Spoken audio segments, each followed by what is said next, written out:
Hola, back with another one, y'all. The brutal rise and fall of Psycho. Robbie LAWLOR. Like, comment, subscribe. I've been getting a lot of y'all been hitting me up crazy for some more Ireland and documentaries and stuff. So I'm gonna tap in, see what's going on over there.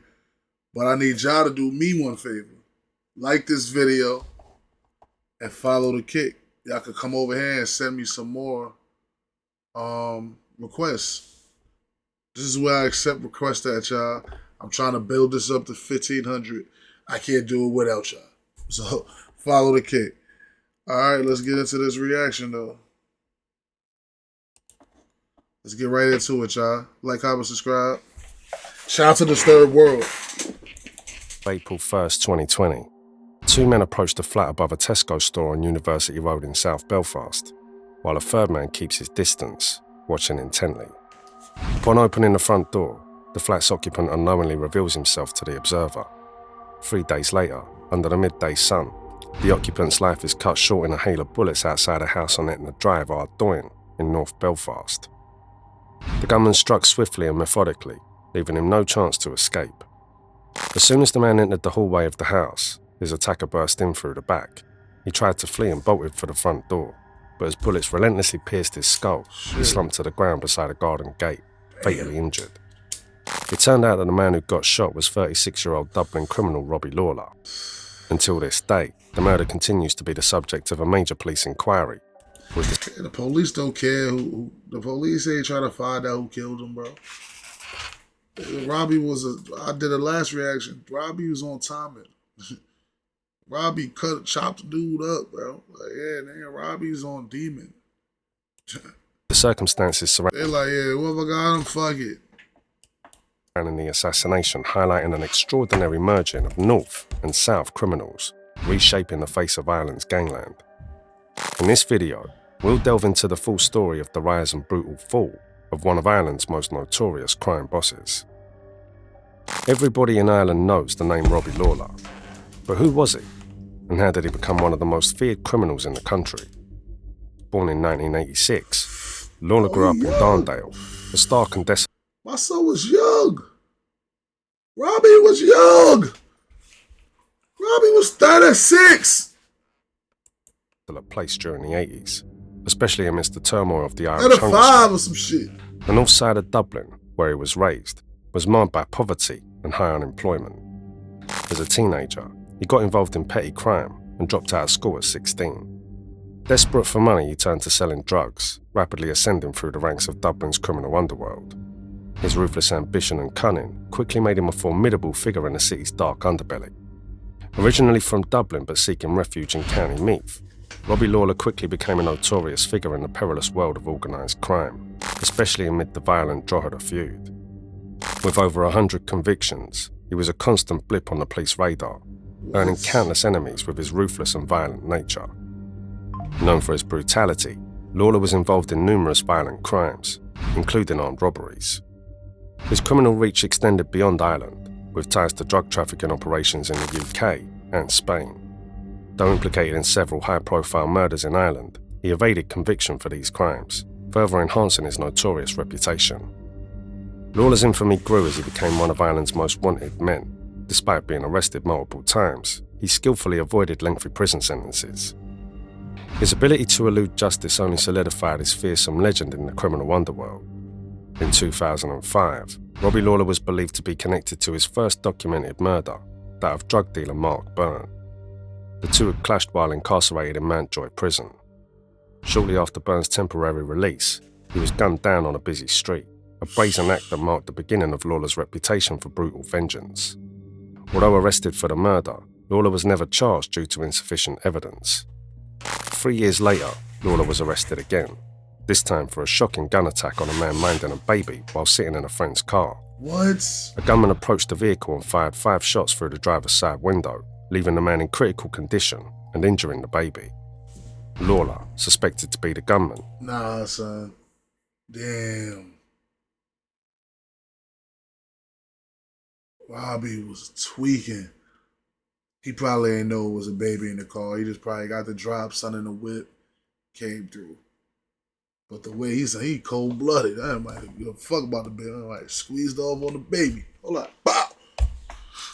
What? Appeared to be driven by a personal vendetta, possibly with racist elements involved. Yet again, he managed to evade charges, slipping through the cracks of the justice system. Then, my son out there catching homies and just, yeah. It is what it is. Yeah, I got no evidence. Y'all can't charge me. They know I did it. Yeah. That man can't tell no tales. Then, in 2009, another notorious gangland figure, David Fred Lynch, was found gunned down in North Dublin. On his 26th birthday, his lifeless body was discovered in a field by a passerby walking his dog. Law enforcement believed Robbie Lawlor, then only 24, had targeted Lynch after a personal dispute. Lynch, known as an associate of leaders from a rival faction, had received numerous threats before his death. It is believed that Lynch was lured to the field after receiving a phone call asking him to meet. The violence didn't stop there. Just a year later, Lawler was implicated in the killing of small-time criminal Noel Deans, who owed substantial amounts of money for cannabis.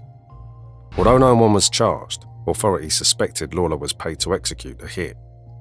In a chilling display of cold-heartedness, Lawler reportedly drank tea with Dean's heartbroken mother just hours after killing her son, showcasing his ruthless nature. Following this heinous act, Lawler fled the country and embarked on a trip around the world, evading justice once more. A couple of years later in 2017, the notorious Drogheda Feud erupted, when a drug gang led by Owen Maguire splintered into two factions after two ambitious young members decided to strike out on their own. This new anti-Maguire faction received... I ain't gonna lie, them young boys from the last video, I guess they're gonna talk about it on here too, of course. But them young boys, them young niggas was tough. Yeah, like this nigga out here putting in massive work before he caught that one with them. They ain't know their homework, like they ain't know that they was dealing with a real gangster, like, or they were just like, fuck it, this nigga's a op. Fuck it. Oh no. Support from Lawler's brother-in-law, seasoned criminal Richard Carberry. Despite growing up with prominent gangland figures like Mr. Big, Lawler was aligned with the rival faction against Maguire. However, he was more of a lone wolf, operating as a freelance hitman in his final years. Lawler's list of enemies was extensive. He became a target not only for Maguire, but also for Mr. Big, with whom he had a bit of falling out over money, turning them into sworn adversaries.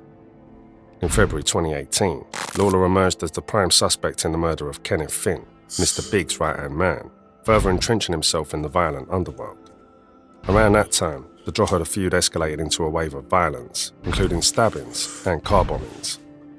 In July 2018, it's believed Lawler personally pulled the trigger on his rival, mob boss Owen Maguire, shooting him multiple times and leaving him paralysed. Just an hour after the attempted murder of Maguire, Lawler was stopped by the Gardaí in North Louth for speeding with a flat tyre. He was found stripped to his underwear and doused in petrol, presumably to eliminate any traces of gun residue or DNA. What? This bizarre and desperate act highlighted the lengths Lawler would go to evade capture and maintain his ruthless grip on the underworld. Meanwhile, Robbie Lawler's personal life was in turmoil. Yo, that's fucking crazy. The police pulled him over, bathed in fucking gas, no clothes on. Petrol bath, nigga. Alright, Robbie! Turmoil. After returning from his trip in 2017, he discovered Robbie. the mother of his two children had started a new relationship. Okay. Furious, Lawler embarked on a campaign of threats and intimidation, which culminated in the assault of his ex-girlfriend and the attempted murder of her new mother-in-law in May 2018. What? This led to his arrest and imprisonment. While Lawler was behind bars, his brother-in-law Richard Carberry was shot in a retaliatory hit in November 2019, just days before he was set to move to the UK. Carberry's wife and daughter tried to assist him until paramedics arrived, but he succumbed to his injuries at the scene. Rest in peace. Lawler's time in prison had been far from peaceful. Not only did he lose his brother-in-law, he also crossed paths with one of his arch-rivals, Cornelius Price, who aligned with Maguire.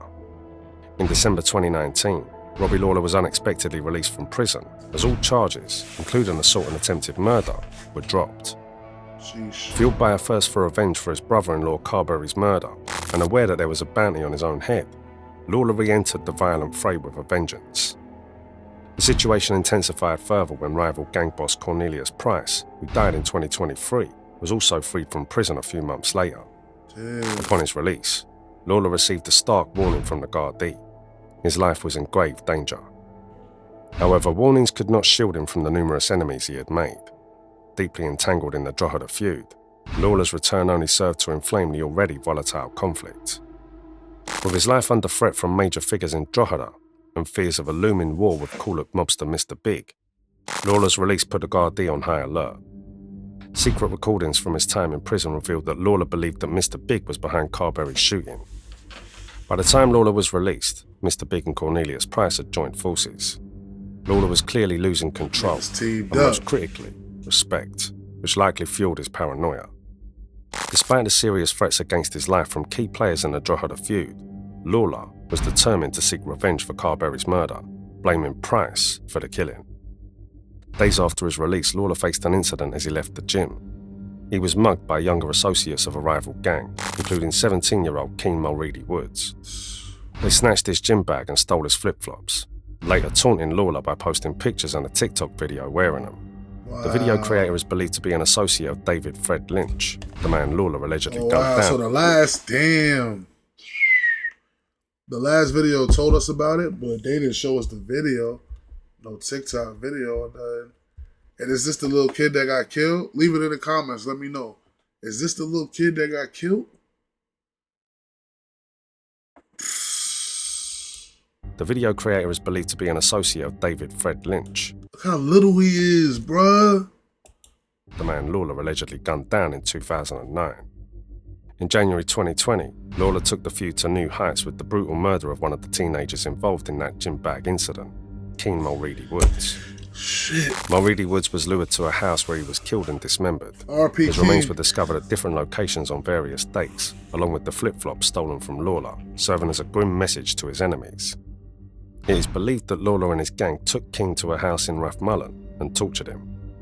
Mulready-Woods' murder, one of the most shocking cases in Irish history, changed everything, and the fallout was immense. The youngster was believed to be a member of the rival gang led by figures like Cornelius Price.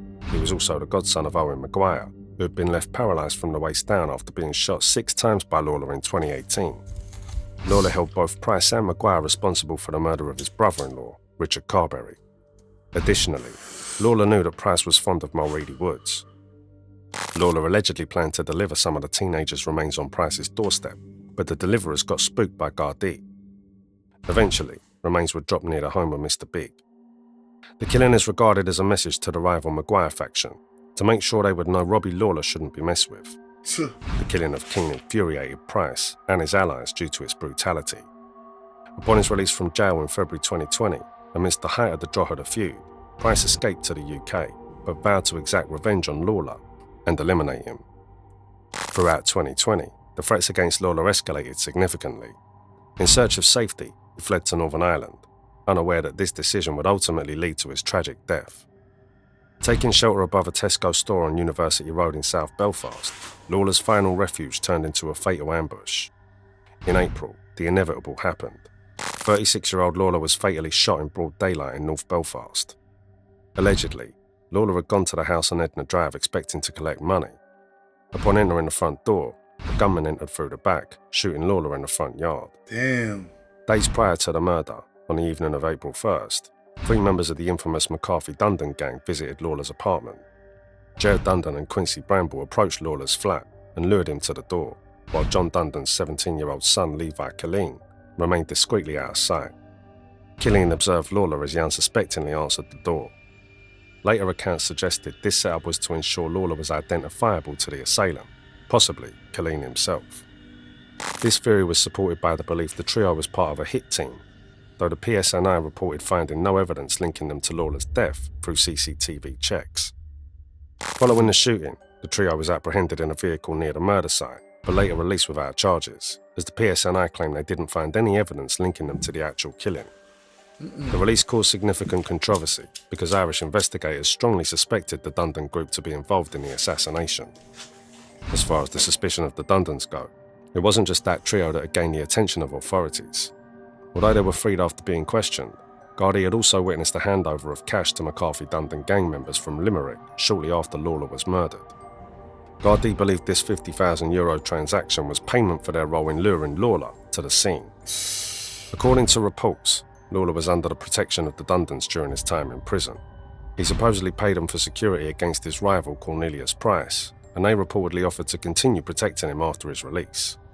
However, the witnessed payment indicates an alleged betrayal, suggesting they double-crossed Lawler in an epic way. The connection between the Dundons and Cornelius Price appears strong. Damn. They were later arrested in the UK for an extortion scheme that led to Jared Dundon receiving a 15-year prison sentence. Other details surrounding Lawler's death remain obscure. His killing has been characterised as a gangland-style execution, and there are more individuals who may well be connected to Lawler's murder. Damn. As investigations progressed, another suspect was apprehended and interrogated. Warren Crossan, a known drug dealer, was suspected of providing the getaway vehicle used after the assassination. No comment. Crossan was the son of Tommy Crossan, a dissident Republican leader who was previously murdered.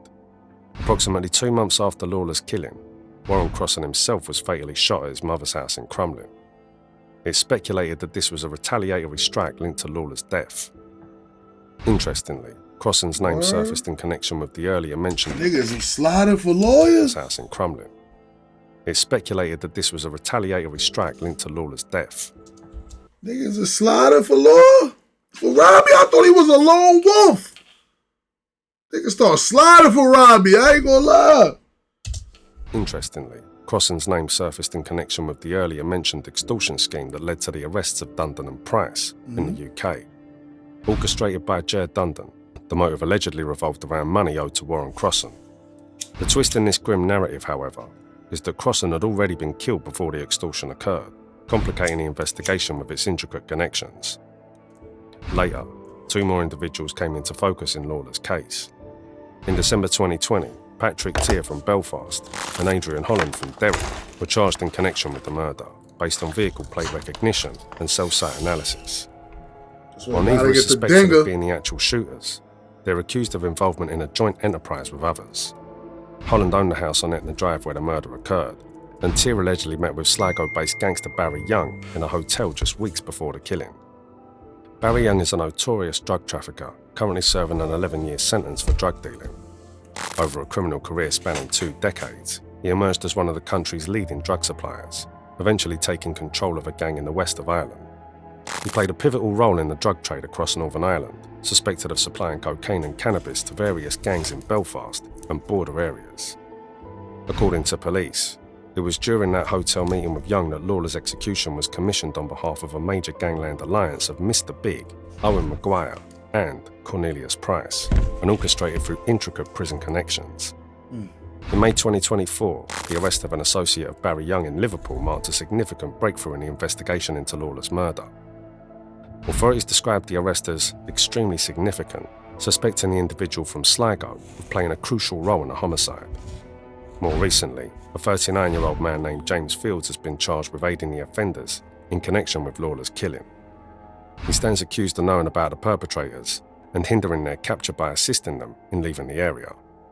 By now it's clear that Lawler was shot dead in a complex plot involving a range of criminal gangs. At the time of his murder, Lawler had become one of the most erratic criminals operating in Ireland's underworld and was the chief suspect in a number of gangland murders.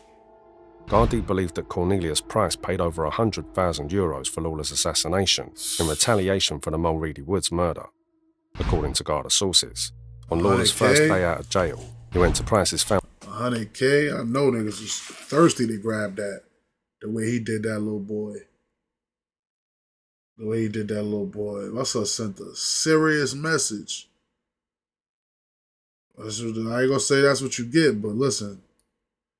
Can't be fucking with people, bro. Like, they should have knew better, though. Them little niggas should have knew better, bro. Them little niggas. I ain't gonna lie, these YNs. Yeah, they YNs everywhere. YNs in Ireland. They look, got put in a bag. Family compound in Gormanston, County Meath, armed with a gun to seek revenge. However, he fled when he was spotted by plainclothes detectives in an unmarked patrol car passing by. Subsequently, Lawler targeted the teenager in January 2020, who had mocked him at a gym in Coolock shortly after his release. Gardaí state that Lawler orchestrated the abduction with associates from another local gang involved in the Drogheda drugs feud, namely Paul Crosby and Gerard Cruz. They go get it when they get Both out. Crosby and Cruz are currently incarcerated after pleading guilty to aiding in Mulready-Woods' murder. They gonna get them Witness niggas. statements indicate that Lawler stabbed Mulready-Woods in the neck and watched him die. He then ordered others in the house in Rathmullen Park, Drogheda, to dismember the body. The gruesome murder sparked outrage nationwide and within the criminal underworld. Lawler paid the price for this horrific act when he was murdered several weeks later. Initially, it was believed that it had been Price's cunning plan to set Lawler up with a rival group by feigning a hit job in Belfast. The intended target remained safely hidden while the assassin waited for Lawler to walk into his own execution. This elaborate scheme led to Price celebrating the rival's demise in a chilling selfie video. However, it's the killing of Mr. Big's right-hand man, Kenneth Finn, in Coolock back in 2018 that is currently being treated as the primary motive for Lawler's murder. Arrests, cash seizures, and other activities related to the Dundon McCarthy gang following the fatal shooting are now seen as a smokescreen devised by Mr. Big to conceal his involvement in Lawler's murder. According to sources, Mr. Big is considered Ireland's most cunning criminal. Sligo gang boss Barry Young is also believed by Gardaí to have forged close links to Mr. Big. Robbie Lawler's life was steeped in crime and violence. As a controversial and polarising figure, he was respected but mostly feared in Ireland's underworld. His death concluded a turbulent and violent career, leaving behind a legacy of crime and chaos that still haunts Ireland. As investigations continue, his shadow looms large over the country. Although the mystery of his murder persists, one thing is clear: Robbie Lawler's reign of terror has ended, but his legacy will continue to haunt Ireland for years to come. That was it for today's video. What are your thoughts on today's topic? Let us know in the comments, and don't forget to like the video and subscribe to our channel if you'd like to see our next videos.